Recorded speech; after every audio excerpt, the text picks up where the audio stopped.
যেখানে মাইয়া মানুষ দেখবো সেখানেই তো আসে। ওরে একদিন ধরে টাচ্ছা মতো বাইরান লাগবে। ও আমারে অনেক খারাপ কথা কইছে। কি কইলা? হ তুমি কি ওর সাথে ডলাডলি করছিলা? বধুরে আমার বাড়িতে জায়গা দিয়ে তুমি একদম ঠিক করো নাই। বধু হলো মামলার আসামি।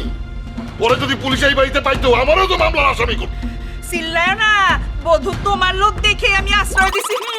কারা মারলো? আমি নিজেই তো আমার কোনো লোক নাই। এই কথা যেন কেউ না জানে। জানবো না।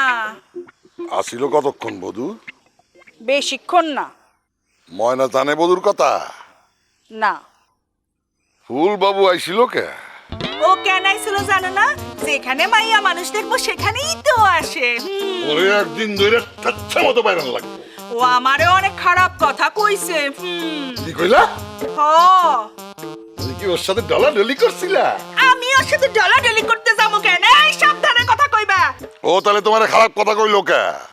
এইটা তুমি ওরে জিগাও। আমার খায়া দেয়া কাম নাই, ওরে জিগাই। তাইলে চুপ করে থাকো। তোমারে জানানো দরকার ছিল, আমি জানাইছি। বধুরে যদি কিছু কনের না থাকে তাইলে আমার নামে বাজে কোনো অভিযোগ দিবা না, একদম চুপ করে থাকবা। আসসালামু আলাইকুম ভাবি, ভালো আছেন? এত জোরে কেউ সালাম দেয়? আমি তো তোর কাছেই খাড়ানো, তুই দেখতে পাস না? না, আমি তো ভাবছি একটু জোরে সালাম দিলে আপনি একটু খুশি হবেন। তুই এক লাগা বধু কো? ওই শয়তানটারে তো খুঁজে পাইনি। পুলিশ কার কার বাড়িতে গেছিল? পুলিশ মেলা বাড়িতে গেছিল। আসল ঘটনা কি জানেন মিয়া ভাই? কি? গ্রামে পুলিশ ঢুকাইছে দানেশ পরামানিক। মাঠে নাই যা। মাঠে তো নামা লাগবেই মিয়া ভাই, আর উপায় নেই। এই বলতেছিলাম কি মিয়া ভাই, কিছু টাকা পয়সা দিলেই একটু কাজ করতে সুবিধা হতো। তোরও পকেট আমার ভরান লাগবো। থাক, সন্দেহ করলে থাক, দেওয়ার দরকার নেই। আমি এমনিতেই কাজ করব, লাগবে না টাকা পয়সা। ওই খালা এদিকে আয়। তখন কি করব? আপনি তো আগের মতো ভালোবাসেন না।